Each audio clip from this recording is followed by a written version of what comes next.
The cold wind swept across the plains of Anatolia. The sun was setting, and between the scattered tents, a small fire burned quietly. A few men sat around it in silence.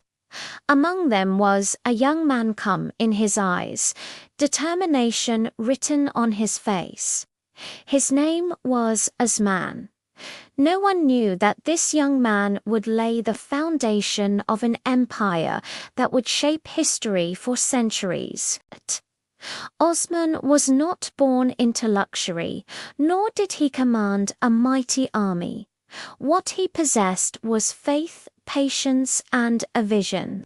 He remembered his father Ertugrul's words that true power does not lie in the sword alone, but in justice. When Osman took leadership of his tribe, Anatolia was fractured. Byzantine borders were weakening, and Turkish tribes were fighting simply to survive. Osman understood people before he fought them.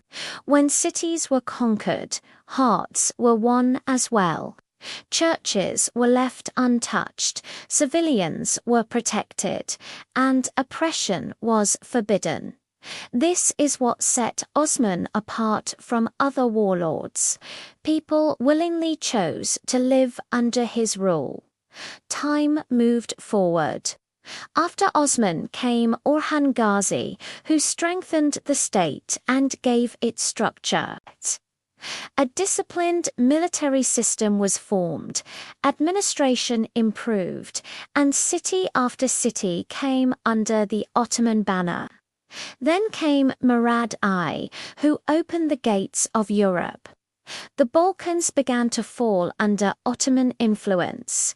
Then history reached a turning point in 1453. Constantinople, the city believed to be unconquerable. The world said it would never fall.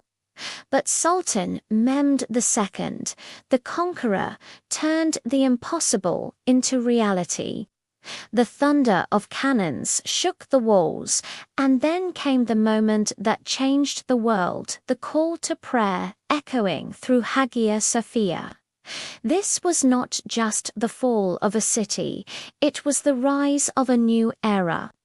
The Ottoman state was no longer merely a kingdom, had become a system. Law, education, trade, and governance all moved in balance.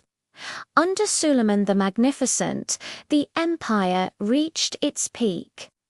Justice was so absolute that even the Sultan stood accountable before the law. The Ottoman flag now flew across 3 continents: Asia, Europe, and Africa. But time spares no empire. Internal weakness, corruption, and the rise of new global powers slowly hollowed the state from within.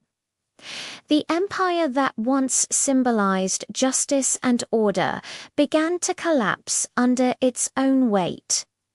In 1924, the final chapter was written. The Ottoman Empire officially came to an end. 6 centuries of rule were reduced to a single declaration. But did it truly end? No.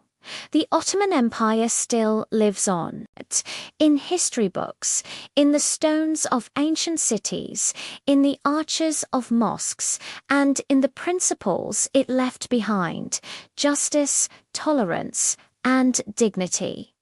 This was not just history, it was a legacy.